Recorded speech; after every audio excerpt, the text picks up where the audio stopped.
오늘 함께 나눌 하나님 말씀은 이사야서 55장 6절에서 9절까지의 말씀입니다.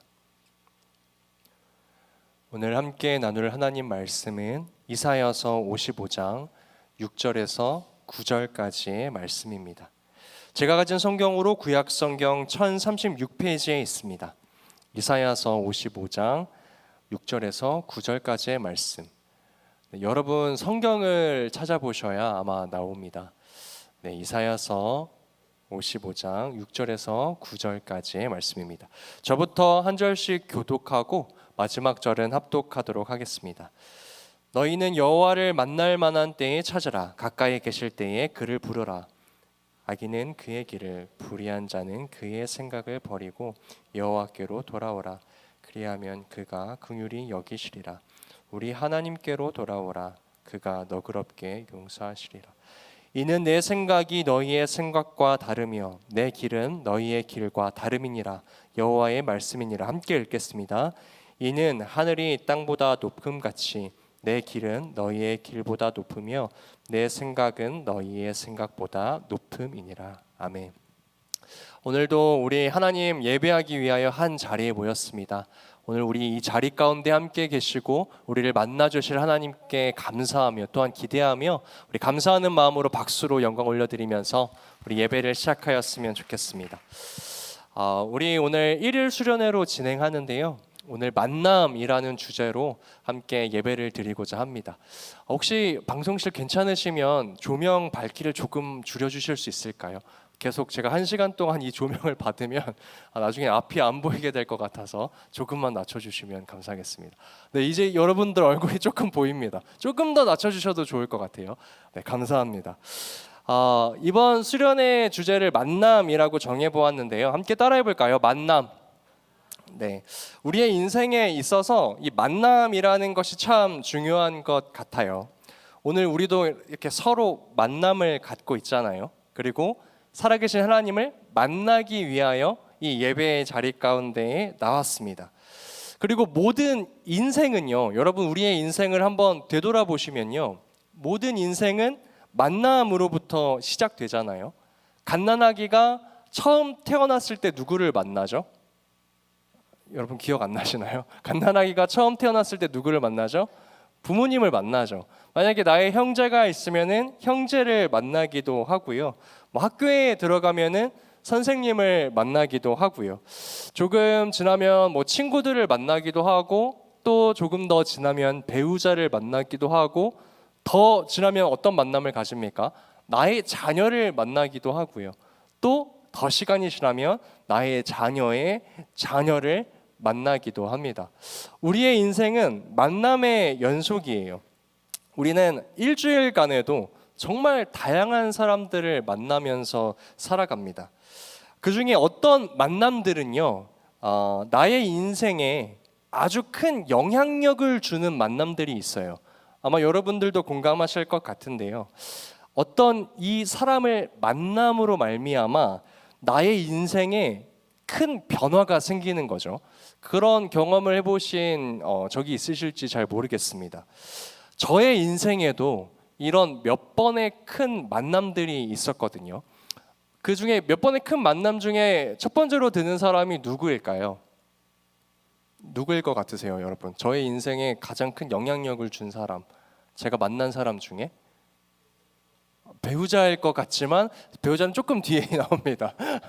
어머니입니다. 어머니. 저의 인생에 제가 만난 사람 중에 가장 많은 영향을 준 사람은 저희 어머니이시죠. 제가 지금도 여전히 부족해요. 그래도 지금 여러분들이 이 앞에 저를 보고 계시는 모습이 어떨지는 모르겠지만 이 앞에 서 있는 지금의 저의 모습은 부족하고 어떤 못났던 과거의 저의 모습과 좀 비교하고 되돌아보면은 그래도 여전히 여러분 보시기에 부족하겠지만 많이 다듬어지고 깎여지고 성숙해진 모습으로, 과거에 비하면, 제가 자꾸 과거를 강조하죠. 과거에 비하면 그런 모습으로 이 자리에 서 있습니다. 저는 워낙 태어날 때부터 느렸던 사람이에요. 그리고 저의 표현을 하기에 좀 서툴러 했던 사람입니다. 그리고 제 뭔가 성격상 뭐 말이 느리기도 하고요. 말을 잘 못해요. 여러분들 그렇게 생각하실지 모르겠지만 이게 지금 굉장히 노력을 해서 지금 이렇게 변화된 모습인 거거든요. 저희 어머니께서 저를 이제 태어날 때부터 그렇게 표현을 하셨는데 보통 아기들이요 이렇게 어머니 뱃속에서 태어나면은 어떻게 태어납니까? 막 응애 응애 응애 하면서 아기가 나 태어났어요라는 신호를 막 알리잖아요. 그런데 저희 어머니는 항상 말씀하세요. 뭐 많은 사람들 모여 있는 곳에서 얘 말이야 얘 태어났을 때 어떻게 태어나는 줄 알아? 다른 애기들은 막 응애 응애 응애 그러면서 태어나는데 저는 울음소리도 느렸대요. 태어날 때부터 소처럼 울었다는 거예요. 어떻게 울었냐고 이렇게 어머니가 표현을 하시냐면은 응애 응애 응애 이렇게 3번 울고 아기가 울음을 뚝 그치더래요. 여러분 그 아기가 아시겠지만 아기가 계속 울어야 이제 호흡을 한다라는 의미거든요. 그런데 아기가 태어나서 소처럼 3번 울고 울음을 딱 그치니까 어머니가 깜짝 놀라신 거죠. 애가 무슨 일이 생긴 줄 알고. 근데 그만큼 다행히 아무 일도 없었습니다. 그러니까 이 자리에 서 있겠죠. 그런데 그만큼 저는 좀 태어날 때부터 좀 느린 성향을 가지고 뭔가 좀 표현하기도 좀 서툰 그런 사람으로 태어났던 것 같습니다. 저는 이제 또 태어나고 또 자라면서 많은 것들이 느렸어요. 뭐 말도 뭐 4-5살 때까지 안 해가지고 어머니가 이 아이가 무슨 이상이 있는 게 아닌가 싶어서 병원에 데리고 갈 생각을 하실 만큼 그러니까 뭔가 다 느렸습니다. 게다가 겁이 많고 또 말수가 적고 또 서툴렀던 사람이었습니다. 그래서 이제 성장하는 과정에서 스스로 내가 나를 봐도 너무 답답하잖아요. 그래서 눈물도 많이 흘렸던 것 같아요. 사람들은 금방금방 잘 해내고 말도 잘하고 빨리빨리 가는 것 같은데 나라는 사람은 원체 느리고 말도 잘 못하고 표현도 서툴고 이러니까 이런 속상함의 눈물도 참 많이 흘렸던 것 같습니다. 심지어 제 곁에 있는 사람들도요 저를 보면서 답답함을 많이 느꼈거든요. 야, 너 그렇게 느리게 살아가면 안 돼. 다른 사람들은 너보다 훨씬 2-3걸음 더 앞서서 살아가고 있는데 너는 그렇게 느리게 살아가면 안 돼. 주변에 있는 사람들이 저한테 이제 자라오면서 그런 이야기들도 많이 해줬습니다. 그런데 저희 어머니는 저의 이런 모든 시간들을 기다려 주신 분 중에 한 분이에요. 그래서 저를 향해서 단 한 번도 답답하다 이렇게 말씀을 하시거나 너 지금 왜 그렇게 살고 있어? 다른 애들은 저렇게 살고 있는데 누군가와 저를 비교하시거나 이런 말씀을 단 한 번도 하시지 않으셨어요. 오히려 어머니가 저에게 하신 말씀은 이런 말씀이었습니다. 너가 최선을 다했으면 괜찮다. 다음에 더 열심히 하면 괜찮아. 너가 하나님 앞에 부끄럽지 않으면 괜찮다. 저는 이런 말을 성인이 돼서도 한참 이후에도 어머니께 이런 말을 들었습니다. 심지어 제가 저의 어떤 연약함이나 부족함 때문에 한숨을 쉴 때는요, 저의 상황이 막막하고 답답해서 한숨을 쉴 때는 저희 어머니 이렇게 말씀하십니다. 믿는 사람은 한숨 쉬는 거 아니야. 하나님께 기도해. 그러니까 저의 이렇게 느리고 답답한 인생을 보시면서 제가 만난 사람 중에 저에게 뭐라고 하시지 않고 저의 이 모든 시간을 인내하고 기다려 주시면서 응원하고 지지해 주신 분이 저희 어머니이신 거죠. 근데 저희 어머니께서 이런 시간을 주셨기 때문에 저는 남들보다는 조금 느렸지만 그래도 깊이 생각할 수 있는 어떤 마음과 지혜들을 가질 수 있는 시간을 좀 가질 수 있었던 것 같아요. 만약에 어머니가 너 빨리 해야지, 남들 속도 맞춰서 가야지, 너 지금 이게 뭐야? 라고 말씀하셨다면 저는 아마 오늘 이 자리에 서 있지 못할 겁니다. 또 제 인생 중에서요, 저에게 많은 영향력을 주었던 만남은요, 저를 신앙적으로 가르쳐 주신 어떤 한 목사님, 선교사님이십니다. 이 목사님을 제가 언제 만났냐면요, 제가 한 7년 정도 사역했던 선교팀에서 이 분을 만나게 됐는데요. 제가 지금 하고 있는 어떤 설교, 하나님의 말씀을 읽는 관점이나 그리고 여러분들 공동체를 대하는 태도, 그리고 사역자로서의 어떤 자세, 그리고 사역을 하는 많은 영역들에 있어서 제가 이분의 영향력을 굉장히 많이 받았습니다.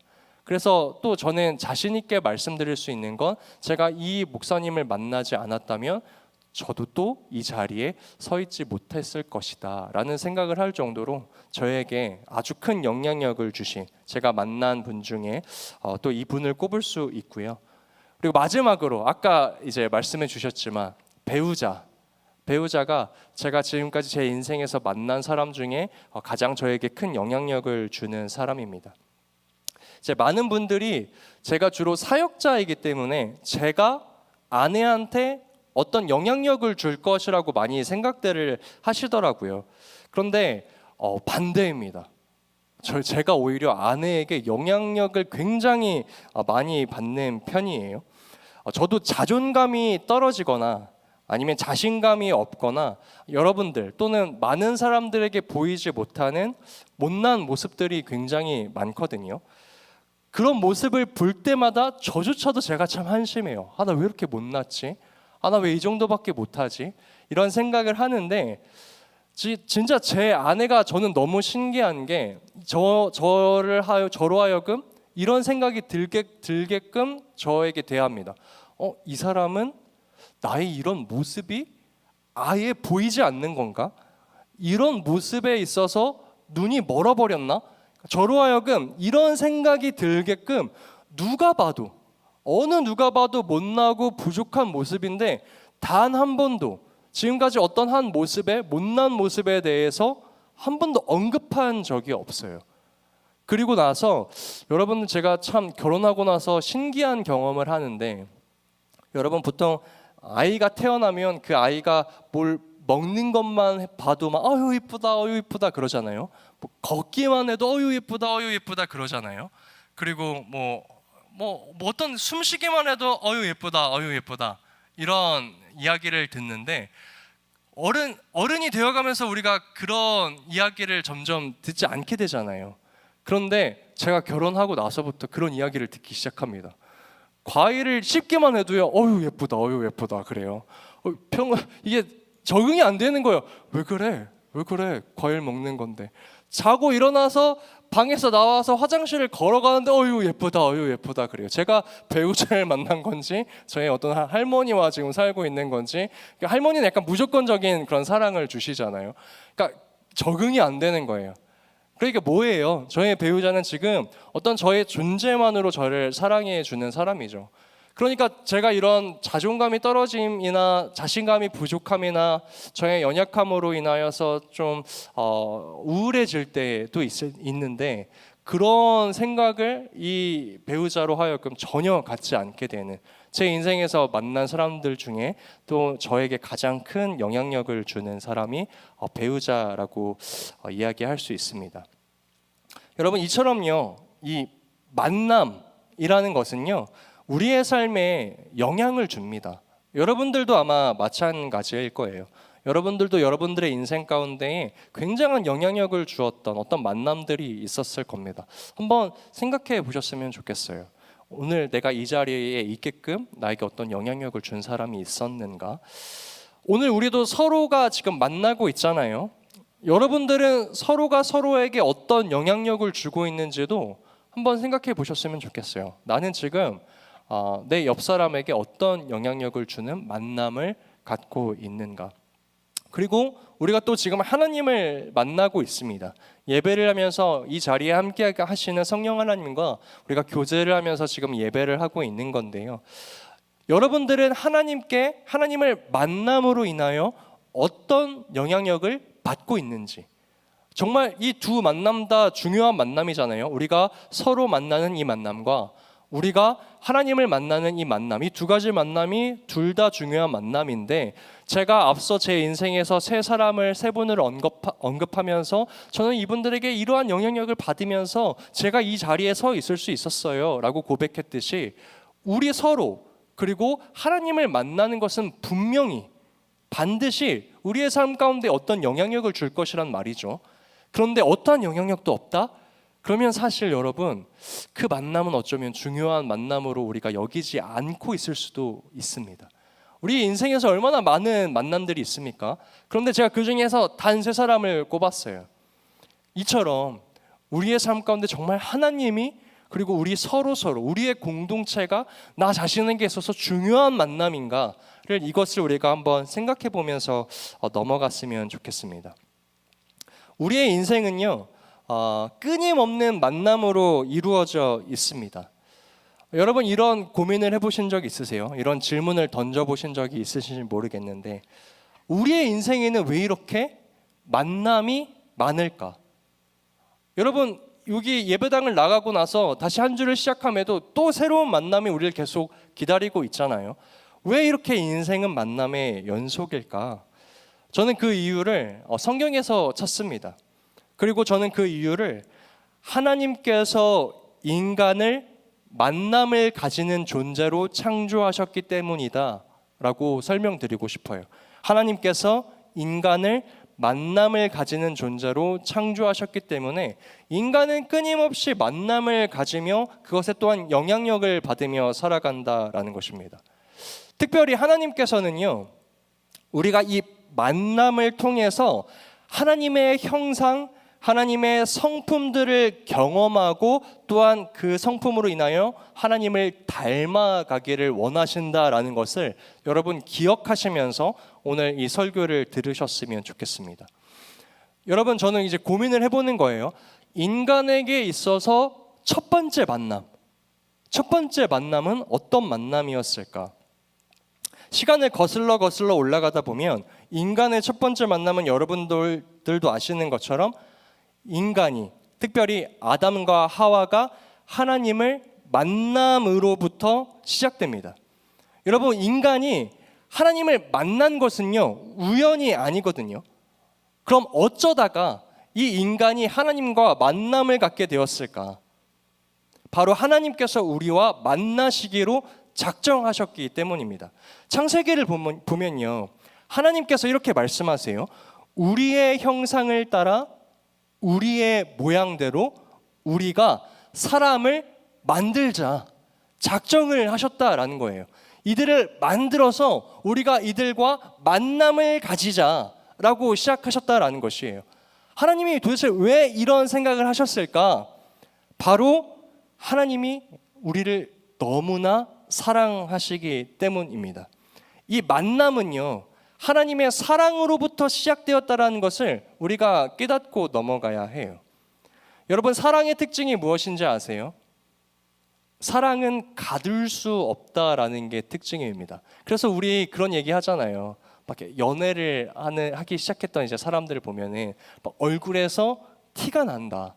뭔가 연애를 시작하는 이제 뭐 우리 자매들 보면서 뭐라고 얘기해요? 연애를 시작하니까 뭔가 더 얼굴이 예뻐진 것 같다.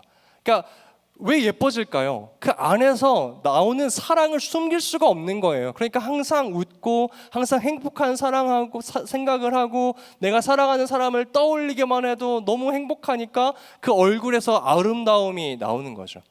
그런데 이처럼 이 하나님의 사랑도요, 이 하나님의 사랑은 완전한 사랑이잖아요. 이 하나님의 완전한 사랑은 숨길 수가 없는 겁니다. 그래서 이 완전한 사랑의 특징은요, 점점 확장된다라는 것이에요. 아무것도 없었던 이 세상에 완전한 사랑이신 하나님께서 세상을 만드시죠. 빛이 있으라 만물을 창조하시고 궁창과 땅을 만드시고 점점 확장해 가다가 그 사랑의 최고점이 무엇입니까? 우리가 인간을 만들자. 그래서 하나님의 사랑의 최고점에서 인간이 창조되죠. 그러면서 하나님이 그 인간과 만남을 갖기 시작한 것, 이것이 하나님의 사랑의 최고점이라는 것입니다. 그래서 하나님께서는요, 인간을 창조하시고 이 만남을 가지세요. 그들과 인격적인 교제를 가지십니다. 여러분, 기억하셔야 하는 것은요, 이 전능하신 하나님께서 한낱 피조물인 인간을 창조하셨는데 우리를 도구로 여기지 않으세요. 우리를 노예로 부리지 않으세요. 여러분 생각해 봅시다. 내가 무언가를 만들 수 있는 능력을 가졌어요. 그런데 무언가를 만들었어요. 그런데 그것을 나와 동급으로 여긴다? 나와 교제하는 어떠한 도구로 여긴다? 여러분 생각보다 쉽지 않습니다. 나는 전능한 능력을 가졌는데요. 굳이 이 피조물에게 그러한 대우를 해줄 필요가 없는 거죠. 그런데 하나님께서는 인간을 창조하시고 어떻게 대하십니까? 이름을 부여하세요. 아담이라고 부르십니다. 그리고 그의 이름을 항상 부르세요. 아담아, 아담아. 그리고 그와 교제하세요. 그리고 그와 함께 동산을 거닐었다라고 말씀하세요. 그 전능하신 하나님께서 우리의 이름을 부르시며 교제하시고 나의 이 전능하고 풍성한 이 사랑을 너는 영원히 누리며 살아가라. 그게 내가 목적하는 것이야. 내가 원하는 것이야. 나는 그러기 위하여서 너를 만들었고 너를 만났어 라고 말씀하신다라는 것입니다. 여러분, 우리가 이렇게 하나님과 인간과의 만남을 갖도록 하나님께서 우리를 축복도 해주셨지만 하나님과 우리와 만남뿐만이 아니라 또 어떤 만남이 있습니까? 인간과 인간 간의 만남도 있습니다. 하나님께서 사람과 사람 간의 만남에도 축복을 주셨다라는 말이에요. 그 예로 하나님께서 아담이 혼자 있는 것을 좋게 보지 않으시고 아담의 갈비뼈를 취해서 누구를 만드시죠? 하와를 창조하십니다. 하나님이 이때 돕는 배필을 만드신다라고 하세요. 아담에게 도울 수 있는 사람을 만들어 주신다라고 말씀하시는 것이에요. 여러분, 이 말은 무슨 말이냐면은 아담이 도움이 필요한 사람이었다라는 것입니다. 도움이 필요한 사람이 아니면 굳이 돕는 배필이라고 말씀하실 이유가 없어요. 여러분, 기억하셔야 하는 것은 인간은 반드시 도움이 필요한 존재라는 것입니다. 만남을 통해서 누군가의 도움을 받으며 살아가야 하는 존재가 우리들이라는 것이에요. 그래서 여러분, 만남을 가지는 것에 뭔가 멀리 하시거나 자꾸 뭔가 나는 이런 거 싫어하면서 멀리 하시면 좋지 않습니다. 하나님께서 우리 서로 살아가라고 만남을 통해서 우리를 붙여주셨기 때문에 우리가 도움이 필요한 존재로 만드셨기 때문에 그래서 하나님을 만나고 나에게 허락하여 주신 어떤 지체들을 만남으로 인하여서 우리를 살아가게끔 그렇게 창조하셨기 때문에 우리는 하나님을 만나고 계속해서 하나님의 성전인 동역자들을 만나야 하는 필요성이 있는 것이에요. 이렇게 하나님이 만드신 목적이 무엇이에요? 너희는 하나님의 성품을 닮은 서로가 함께 도우며 살아가라. 그리하여서 내가 너희들을 나의 형상을 닮게끔 만들었잖아. 나의 형상을 닮은 너희들은 서로 도움으로 인하여 그 안에 숨겨져 있는 하나님의 형상, 나의 형상을 발견하고 그로 인하여서 너가 하나님의 형상으로 나와 이렇게 살아가는구나. 너의 속에 담겨있는 그 하나님의 형상이 참으로 아름답구나. 하나님을 찬양하고 하나님을 기뻐하며 하나님을 누리며 그렇게 만남을 가지며 살아가라. 이것이 여러분, 하나님께서 인간을 처음 창조하시고 만남을 갖게 하셨을 때의 목적과 계획이었다라는 것입니다. 정리를 하자면은 우리의 만남, 우리의 목적은 크게 두 가지로 정리해 볼 수 있죠. 인생에서 하나님을 만남, 그리고 하나님의 형상을 담은 지체를 만남, 이웃을 만남. 이 두 가지로 정리해 볼 수 있을 것 같습니다. 여러분, 우리의 인생은 끊임없는 만남으로 이루어져 있다는 것을 기억하시고 이것이 하나님의 계획이라는 것을 우리가 잊지 않아야 한다라는 것입니다. 그런데 항상 이 이야기가 등장하죠. 죄에 빠진 인간, 죄악에 스며든 인간은 어떻게 변질됩니까? 그 하나님의 완전한 사랑과 만남, 그것을 깨뜨리죠. 더 이상 하나님과의 만남을 가지지 않습니다. 하나님과의 교제를 원하지 않아요. 그의 존재만으로 사랑하고 충분하였던 그 완벽한 교제와 만남이 이 죄로 인하여서 깨지게 됩니다. 그 이후로요, 아담은 자신의 돕는 배필 하와를 향하여서 죄가 들어온 다음에 어떻게 고백합니까? 처음에는 이 하와를 보면서 아담이 고백했던 말은 당신은 내 뼈 중에 뼈요 살 중에 살이라. 그런데 죄가 들어오고 난 이후부터는요, 하나님, 당신이 만들어준 저 사람으로 인하여 제가 선악과를 먹었습니다. 저 사람의 부족함을 들추는 게 우리의 만남의 관계가 되어버린 것이에요. 오늘날 죄로 무너진 만남 가운데는 어떠한 모습이 있습니까? 갈등이 있어요. 만남으로 인하여서 다툼이 생겨요. 만남으로 인하여서 생기는 여러분 이기적인 마음들을 한번 되돌아보세요. 만남을 통하여 누가 더 우위에 있는가를 따집니다. 내가 이 사람을 만남으로 인하여서 어떤 유익을 누릴 수 있을까? 이게 사람이 만남을 가지는 목적이 되어버렸어요. 만남을 통하여서 내가 원하는 수단을 이루려는 이 만남 자체를 수단으로 여기는 그러한 것으로 변질되어 버렸다라는 것입니다. 그러나 처음 하나님께서 우리에게 이 만남을 허락하실 때는 이러한 변질된 모습이 아니었다라는 것이죠. 제가 예전에 책을 이제 한번 읽다가요, 어떤 신학자, 매튜 헨리라는 신학자가 처음 아담과 하와가 창조된 것을 보면서 이 만남에 대해서 표현을 이렇게 글로 적은 것들이 있거든요. 제가 그 글을 읽는데 하나님께서 처음 창조하셨던 만남은 아마 이러한 모습이겠구나라고 생각했던 적이 있습니다. 그래서 여러분들과 함께 나눠보려고 하는데요. 자막을 한번 띄워주시죠. 매튜 헨리라는 신학자가 아담과 하와의 모습을 보면서 그 만남을 통해서 설명한 글이에요. 여러분 보이시면 함께 읽어보도록 해볼까요? 여자는 함께 읽어보겠습니다. 시작. 여자는 남자를 능가하도록 그의 머리로부터 만들어진 것이 아니며 그에 의해서 짓밟히도록 그의 발로부터 만들어진 것도 아니라 그와 동등한 존재가 되도록 그의 옆구리로부터 보호받도록 그의 팔 아래에서 그리고 사랑받도록 그의 심장 가까이에서 만들어졌다. 하와가 아담의 갈비뼈로 만들어진 이유를 이 신학자는 이렇게 해석하는 거예요. 우리 형제들 이 글을 좀 가슴에 새겼으면 좋겠습니다. 그리고 우리 자매들 이러한 또 이렇게 여기는 자신을 그렇게 여기는 형제를 만났으면 좋겠어요. 어떠한 인간의 만남 중에는 서로 우위에 있는 모습이 없었다라는 것이에요. 하나님께서 그 아담의 갈비뼈에서 하와를 창조하신 것은 머리가 아니라, 머리였으면은 내가 너의 머리로부터 만들어졌어, 내가 너 위에 있어, 우위에 있는 존재야.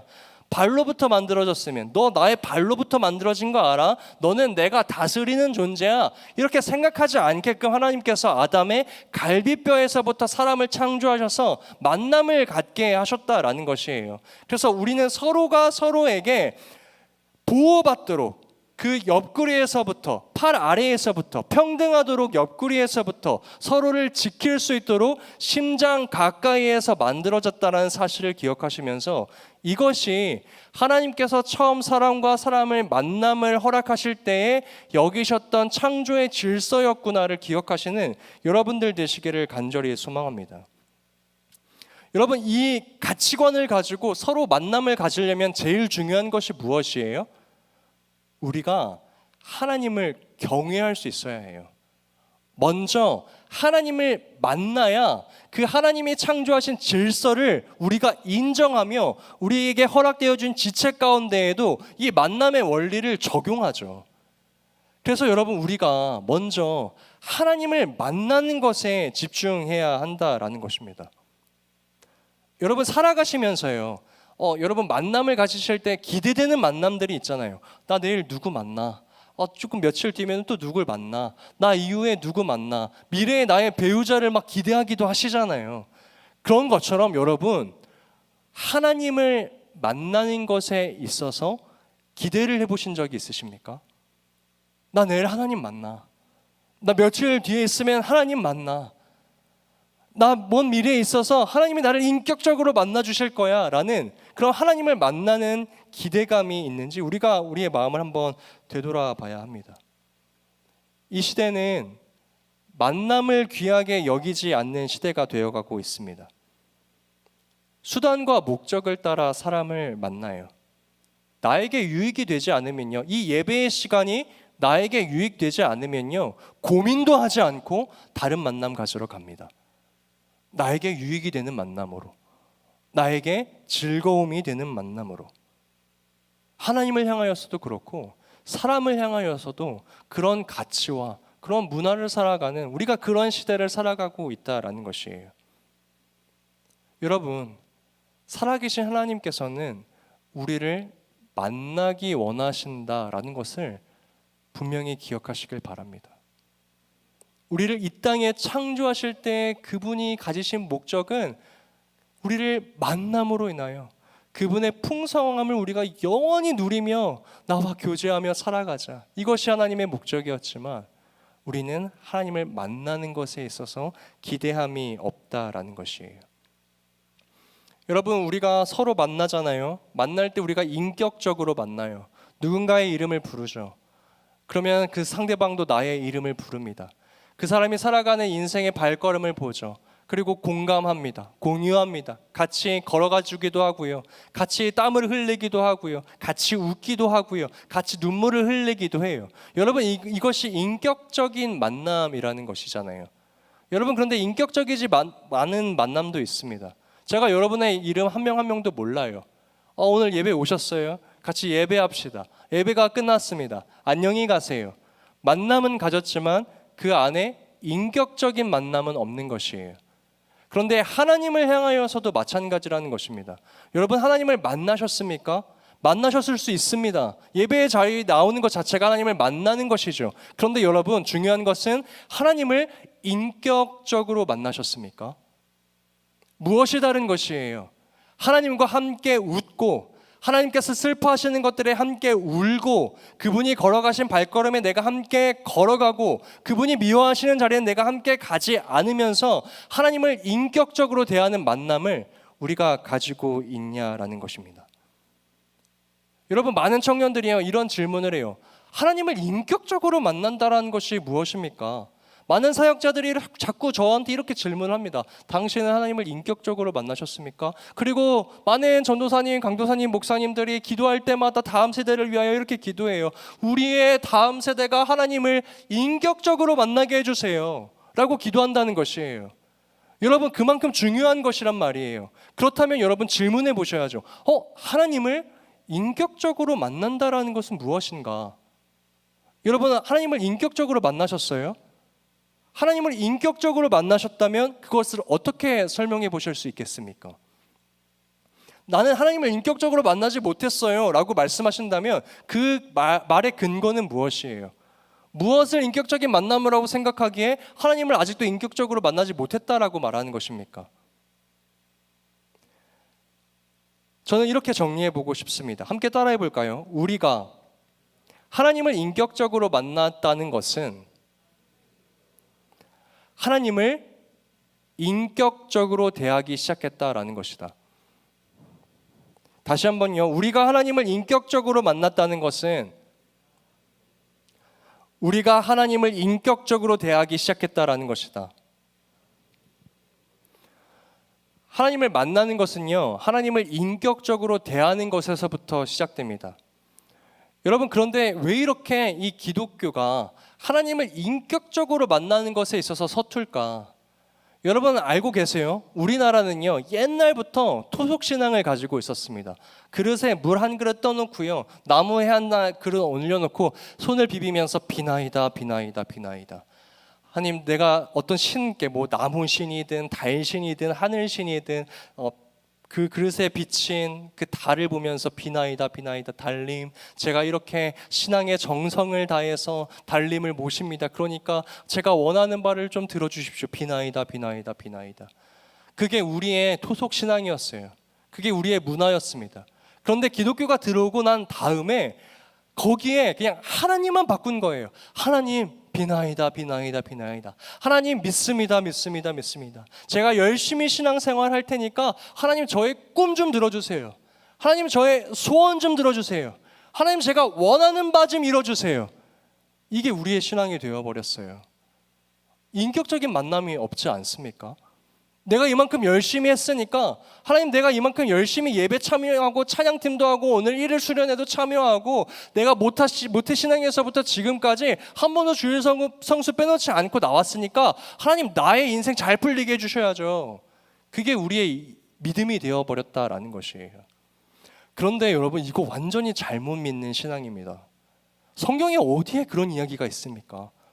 하나님은 우리를 인격적으로 만나기 위하여 우리를 창조하셨다는데, 오늘도 그 하나님께서는 우리를 인격적으로 만나길 원하신다라는데, 우리는 하나님을 인격적으로 대하지 않고 나의 성공을 위한, 나의 원함을 들어줄 어떠한 수단으로 하나님을 여기고 있다라는 것입니다. 하나님께서는 우리와의 만남과 교제를 원하시는데, 그것이 가장 중요한데, 정작 우리는 하나님과의 만남은 관심이 없고 우리의 원함만 하나님께 강요한다라는 것이에요. 여러분, 부모와 자식 간의 관계를 한번 생각해 봅시다.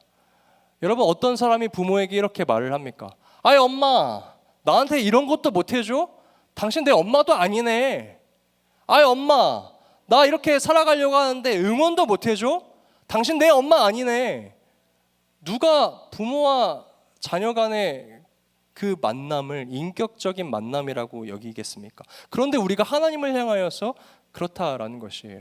하나님, 제가 이것을 원하는데 저 이거 안 들어주세요? 당신 하나님도 아니네. 하나님, 내가 이 길을 가려는데 저를 막아요? 하나님 살아계시지 않네. 그 만남 가운데 인격적인 관계가 어디에 있냐라는 것이에요. 그런데 우리는 우리의 신앙 가운데 있어서 이러한 행위를 날마다 반복한다라고 성경은 이야기해요.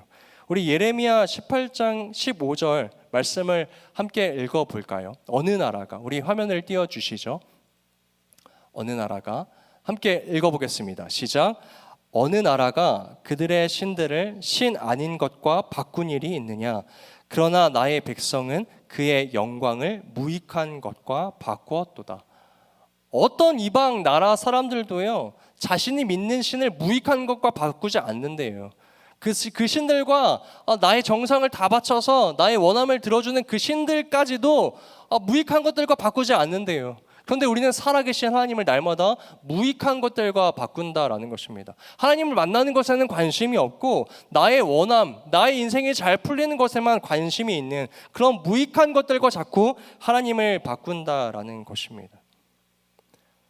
여러분, 하나님을 믿는 것은요, 내 인생이 좋아지는 것을 말하는 게 아니에요. 내 인생에 무엇인가 이루어지지 않더라도 하나님이면 감사해요. 저 하나님이면 좋아요. 그래서 예수님이 말씀하세요. 나를 찾는 사람들이 점점 줄어들 거야. 왜요? 많은 사람들이 이러한 믿음으로 하나님을 믿지 않아서요. 여러분, 살아가는 사람을 향하여 우리가 그런 마음 갖지 않습니까? 당신만으로 충분합니다. 그 사람이 나에게 무언가를 해줘서가 아니라 그 사람의 존재만으로도 우리가 감사함을 누리잖아요. 기쁨을 누리잖아요. 그런데 어느 순간 우리가 하나님을 향하여 그런 마음을 잃어버렸다라는 것입니다. 하나님을 만남보다 자꾸 세상의 다른 것들을 쫓아다니며 살아가는 것이에요. 무엇이 중요한지를 잃어버리며 살아가는 인생이라는 것입니다. 여러분, 사역자만큼 장례를 많이 가는 또 직업이 없을 거예요. 어떤 장래에 특별한 그런 직업을 가지고 있지 않는 이상. 그런데 어떤 해외의 한 목사님이 그런 거의 임종을 앞둔 사람들을 많이 만나봤을 거 아닙니까? 그 사람들이 마지막 순간에 찾는 것이 무엇인가, 그 사람들이 마지막 순간에 보고 싶어하는 것이 무엇인가를 한번 자세히 봤대요. 그랬더니 마지막 순간에 목사님, 제가 예전에 누렸던 그 트로피 좀 가져와 주세요 라고 말하는 사람은 한 사람도 없었다라는 것입니다. 목사님, 제 이력서 좀 가지고 와주세요. 제 명찰 좀, 명함 좀 가져와 주세요. 이렇게 말하는 사람은 한 사람도 없었다라는 것이에요. 오히려 무엇이라고 이야기합니까? 목사님, 제가 사랑하는 그 사람 좀 데려와 주세요. 여러분, 인생에 있어서 무엇이 중요합니까? 만남이죠. 내가 사랑하는 사람과의 만남을 가지며 살아가는 것. 그런데 우리가 인생을 살아가면서 이 만남보다 자꾸 나의 어떤 목적과 수단을 이루는 것을 우선순위에 삼고 살아갈 때가 많다라는 것입니다. 사람들은 만남에서 오는 불편함을 견디지 못합니다. 이 사람이 나를 조금만 불편하게 해? 그러면 그 만남을 더 이상 가지지 않아요. 하나님을 만나는 것에도 마찬가지입니다. 하나님의 말씀이 나를 불편하게 하잖아요.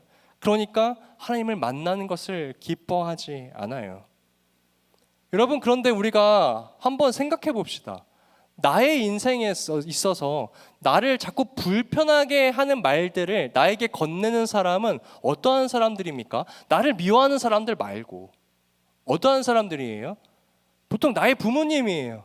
야, 너 일어나서 일찍 일어나야지. 너 그만 누워서 자고 일어나서 운동해야지. 계속 내가 싫어하는 말들만 하시지 않습니까? 근데 그게 나를 미워해서 하는 말씀이에요?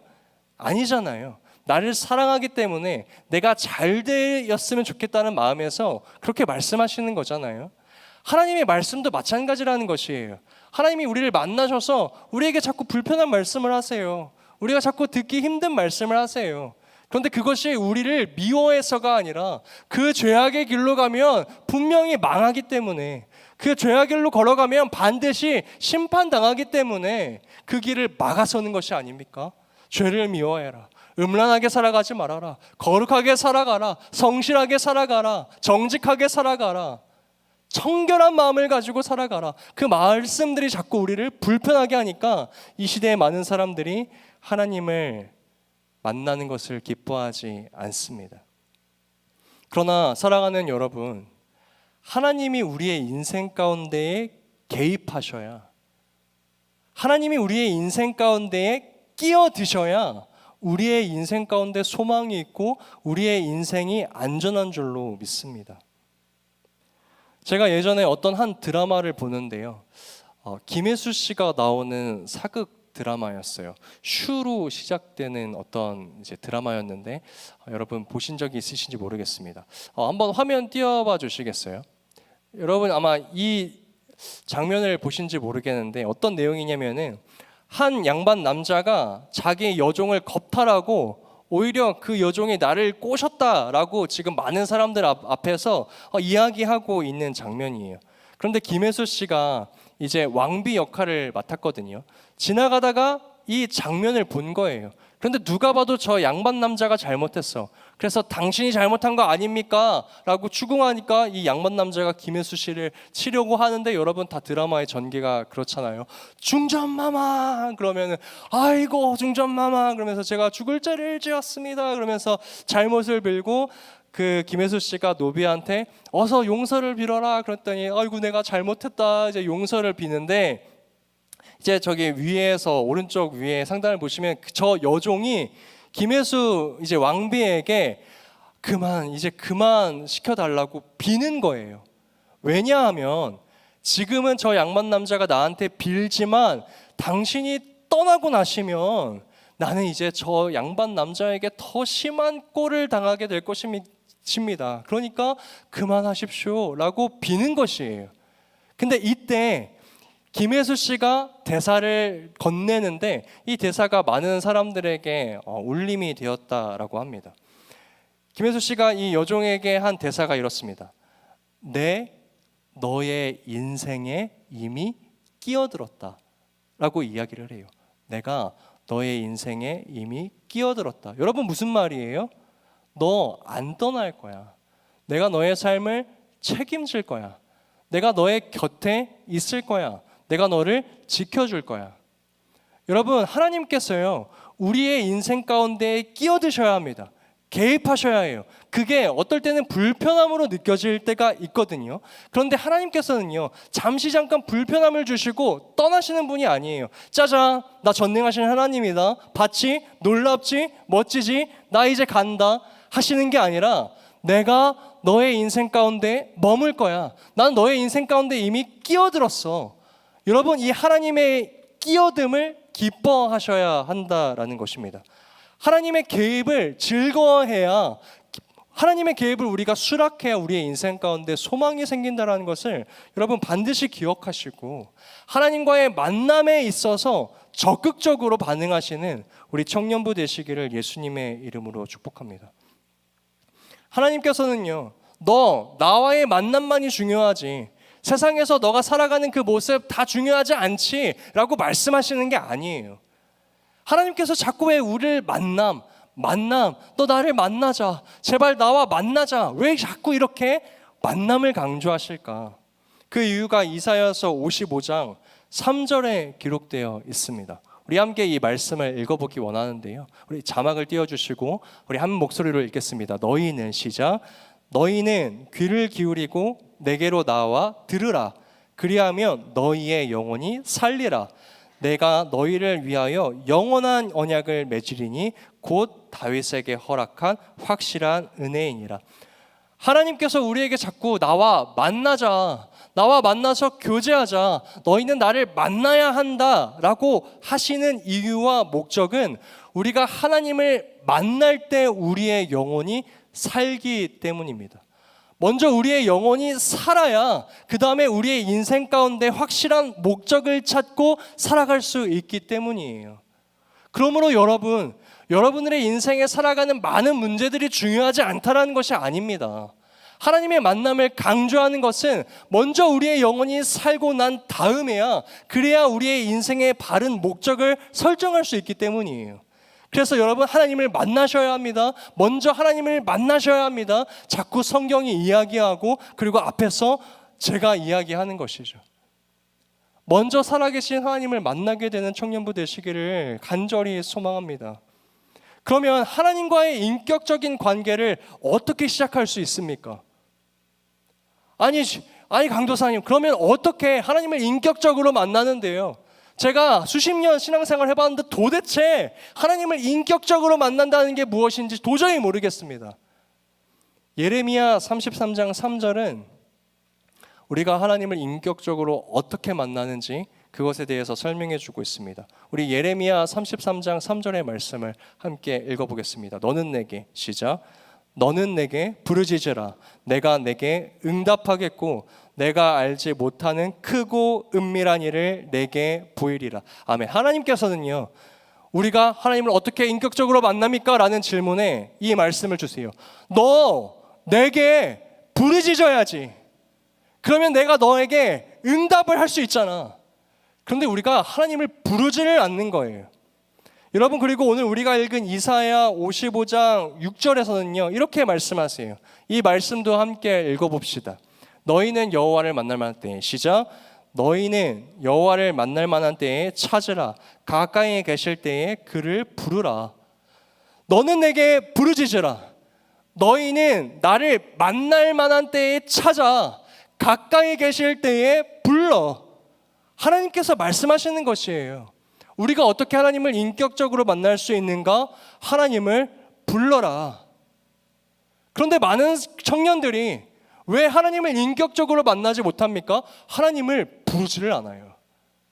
여러분, 단 한 번이라도 무릎 꿇고 하나님이라고 간절히 이름 부르면서 나를 만나주세요, 정말로 하나님을 인격적으로 만나기 위하여 부르짖어 본 적 있으십니까?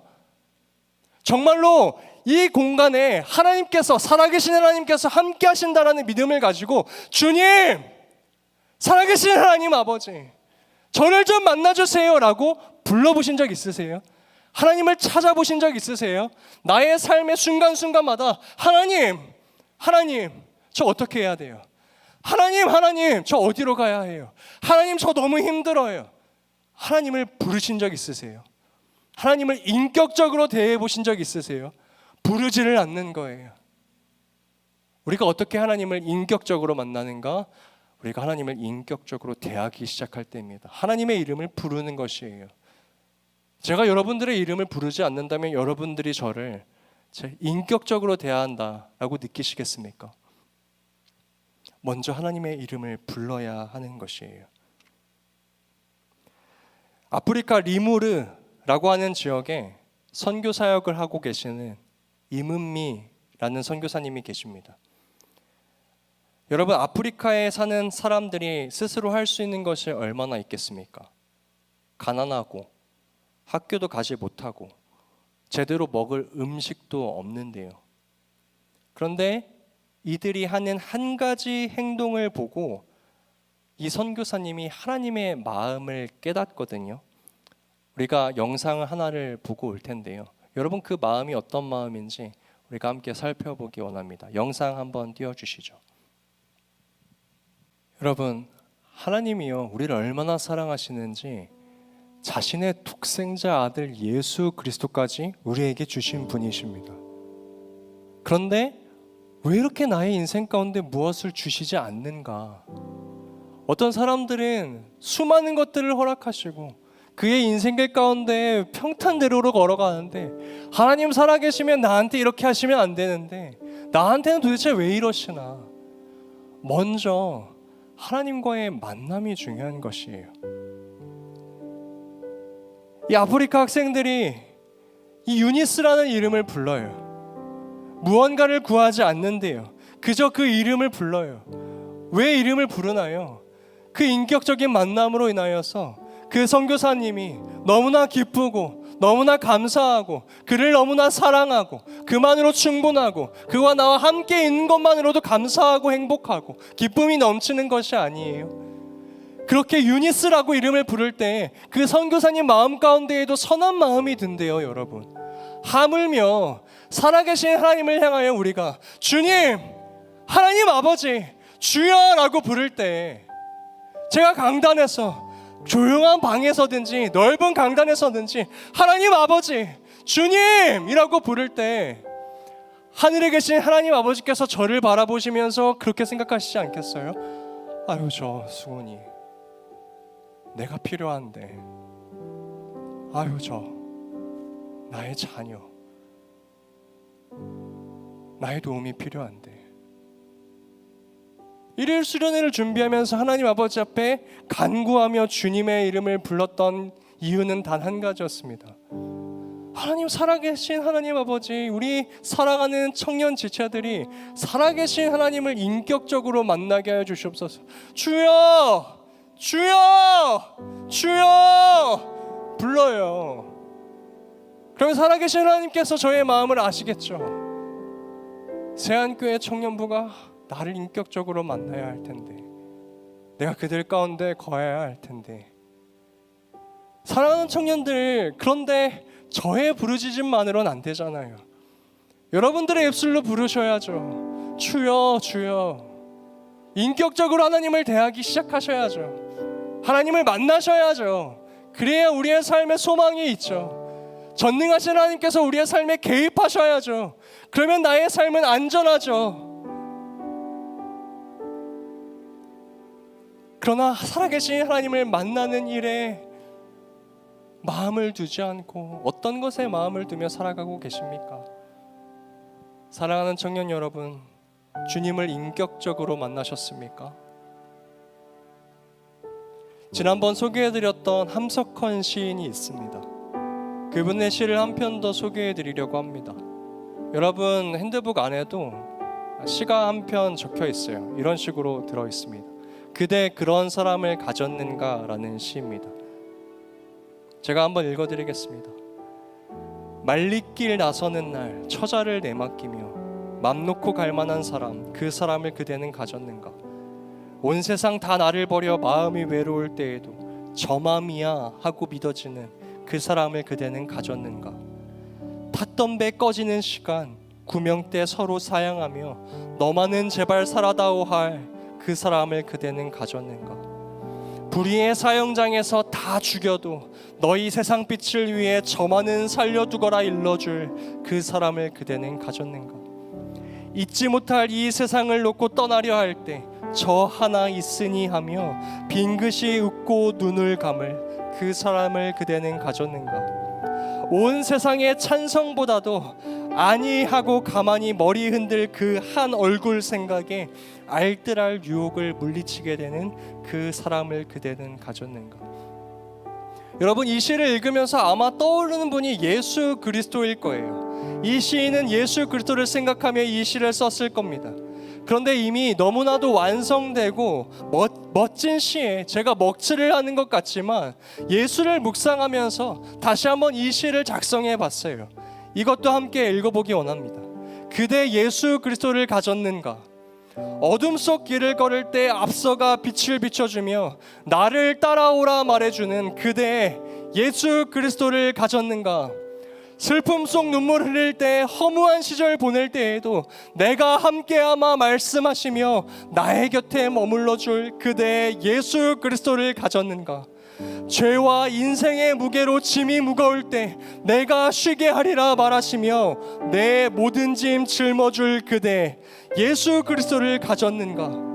심판의 문 가로막고 너의 죄 나에게 다 맡기고 존귀하게 살아가라 일러줄 그대 예수 그리스도를 가졌는가?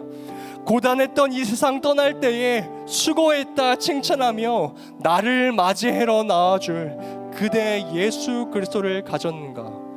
내 마음의 한 자리 다른 사랑으로 채워짐을 보시며 눈물을 흘리실 그분 생각에 다른 길 걷지 않겠다고 다짐하게 되는 그대 예수 그리스도를 가졌는가?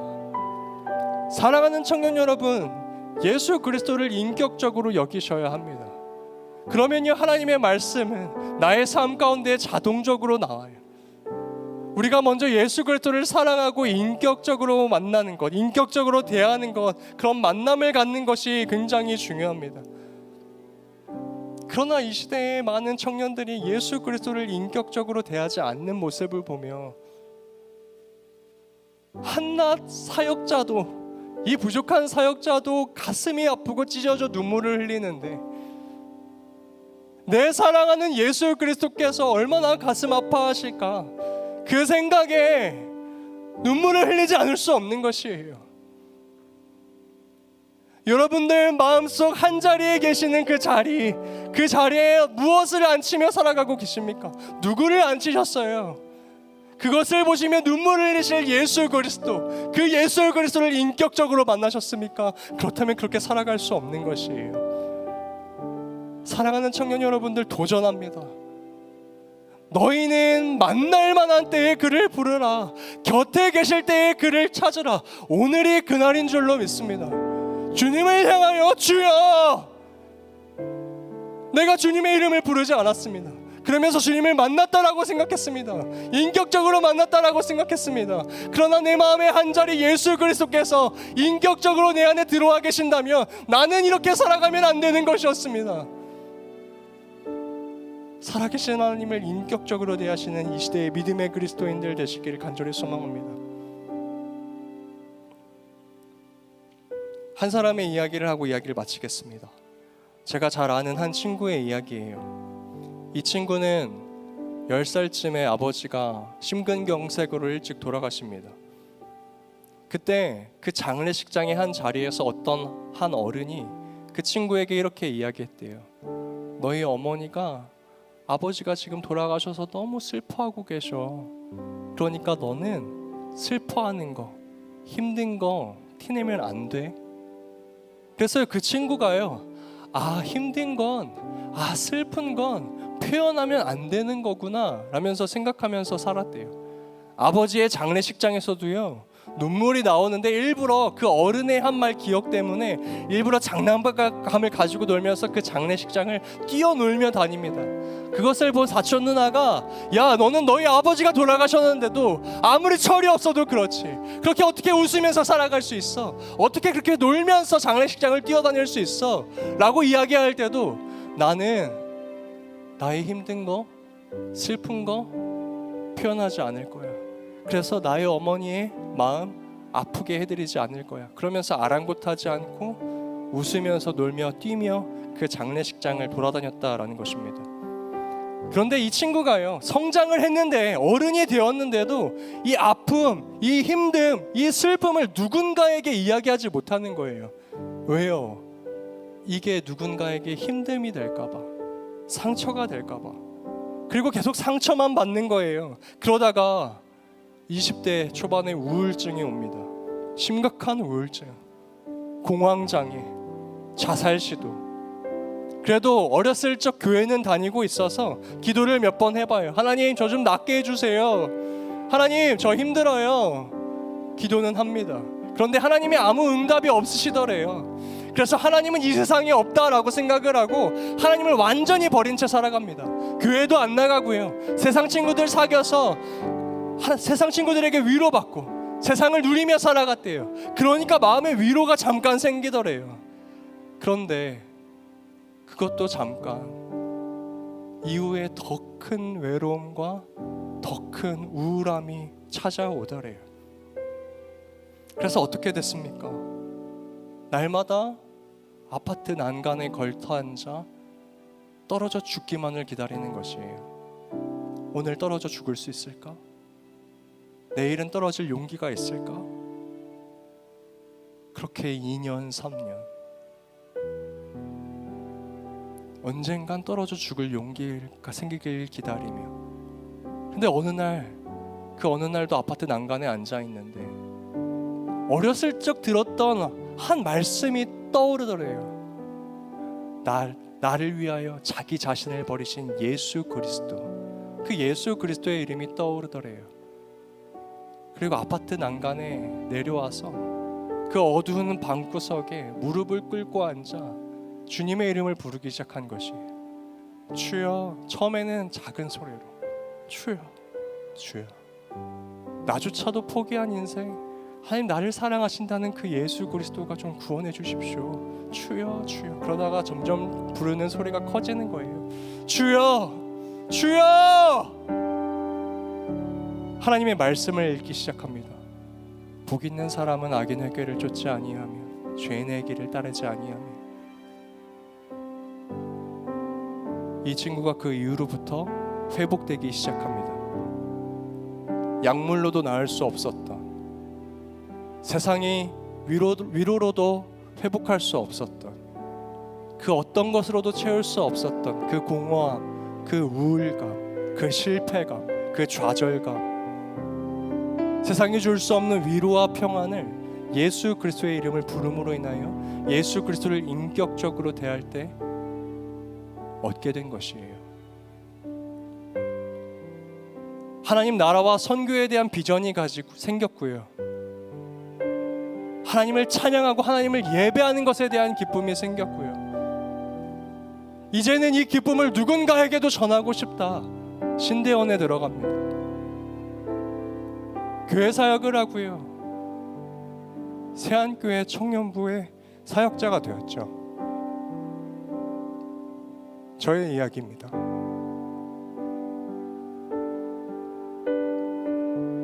사랑하는 청년 여러분, 부족한 저의 이야기를 하면서 여러분들에게 하고 싶은 이야기는요, 어떤 방법이 됐던지 누가 하나님을 인격적으로 만나는가 되돌아보니 하나님을 인격적으로 대하며 주님의 이름을 부르기 시작할 때 하나님이 그의 인생 가운데 개입하신다라는 것을 깨닫게 된 것이에요. 사랑하는 청년 여러분, 오늘 누가 하나님 앞에 그 이름을 부르시겠습니까?